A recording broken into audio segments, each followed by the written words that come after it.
తెలుసా? తండ్రివైన అబ్రహామా, నేను విపరీతమైన దాహంతో ఉన్నాను, ఆ లాజరు సిటికి నీళ్ళు ముంచి ఒక నీటి చుక్క ఇమ్మంటున్నాడు. భూమి మీద ఉండగా లాజర్ని లెక్క చేసాడంటారా ఇతను? ఇప్పుడు పెద్ద బిల్డింగు, బయట ప్రహారీ గోడ పక్కనే లాజర్ గారు ఉన్నారు. ఇప్పుడు ఈయన బయటికి వెళ్ళాడు.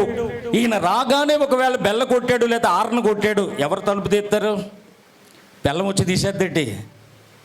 ఎవడ పిల్లమైనా ఒకటే, పెళ్ళైన ఒక సంవత్సరం తీస్తుందేమో తలుపు, గబగబా ఇంకా రాలేదని ఆ తర్వాత తన్ని పెట్టుకుని పడుకుంటుంది.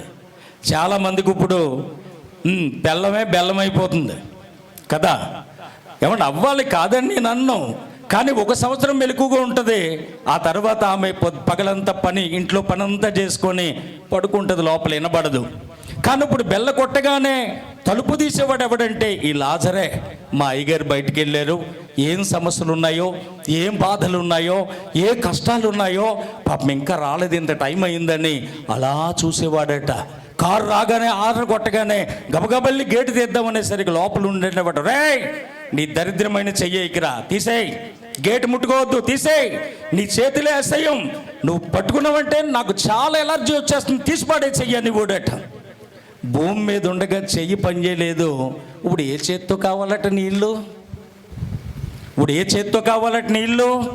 ఒక్కొక్కరింటికి వెళ్ళి ఏసై కోసం చెప్తే ఇంకా మనం వెళ్లకుండానే కడిగేస్తున్నారండి గచ్చు, ఏదో అంటుపోయిందని. యేసు ప్రభు మాటలు చెప్పకండి, యేసు నమ్ముకున్న వాళ్ళు మా ఇంట్లో అడుగు పెట్టకండి అని కడిగేస్తున్నారు. ఈ కడిగేసే వాళ్ళందరూ రేపొద్దున్న ఆ చేతి నీటి చుక్కనే అడుగుతారు. పాతాళములో ఉండి మొర్ర పెట్టినప్పుడు అడుగుతారు. అప్పుడు దేవుడు అన్నాడు, అబ్రహాం ఏమన్నాడు, ఇక్కడ వారు అక్కడికి, అక్కడ వారు ఇక్కడికి వెళ్ళటానికి మధ్యన అగాధం ఉన్నది అని చెప్పేశాడు. అప్పుడు ఆయన అంటున్నాడు, అలా కాదు తండ్రి, నాకు 5 అన్నదమ్ములు అక్క చెల్లెళ్ళు ఉన్నారు, వాళ్ళ దగ్గరికి పంపవయ్యా. మోసేనే నా సేవకులు ఉన్నారు. కాదు తండ్రి, చనిపోయిన వాడు ఒకడు బతికెళ్ళి చెబితే కానీ ఎనరట. అదేం బ్యాచో చూడండి, బ్రతికున్నవాడు చెప్తే ఎనరట, చనిపోయిన వాళ్ళు చెప్తే వింటారట.